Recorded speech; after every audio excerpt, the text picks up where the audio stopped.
રાજકોટ શહેર ભાજપ સંગઠન માળખાને લઈને તૈયારીઓ કરવામાં આવી રહી છે। 21 હોદ્દેદારો માટે 91 જેટલા નામો મૂકવામાં આવ્યા। નવા અને યુવા ચહેરાઓને સ્થાન મળે તેવી શક્યતાઓ છે। તો મહામંત્રીઓ સહિતના હોદ્દેદારોની નિમણૂક માટે લોબિંગ પ્રદેશ નિરીક્ષકે વજુભાઈ વાળા સાથે પણ મુલાકાત કરી। વજુભાઈએ પીએમ મારફતે ભલામણની યાદી મોકલી હતી।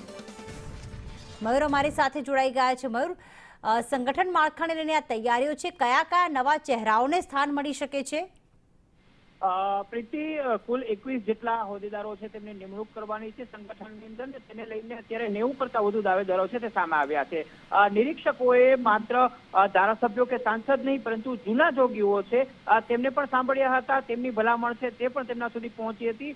ગઈકાલે નિરીક્ષકો આવ્યા હતા અને ત્રણ ઉમેદવારોને દાવેદારો છે તેમની યાદી બનાવીને તેઓ પ્રદેશની અંદર ગયા હતા। અને એ પહેલા જ જૂના જોગીઓ પૈકી વજુભાઈ વાળા છે તેમની સાથે પણ મુલાકાત કરી હતી। શક્ય છે કે તમામ લોકોને આ સંગઠનના જે નવરચના છે તેની અંદર સમાવી લેવાય અને આ માટે એક આખી યાદી તૈયાર કરીને તેઓ ગયા છે। ટૂંક સમયની અંદર જ શહેર ભાજપના પ્રમુખ સહિતનું જે સંગઠન છે એ મળી શકે છે। 7 મહિના પહેલા જ શહેર ભાજપ પ્રમુખની નિમણૂક થઈ છે અને હવે તેમના મહામંત્રી, મંત્રી અને ઉપપ્રમુખો છે તેમની યાદી છે તે ટૂંક સમયમાં બહાર પડી શકે છે।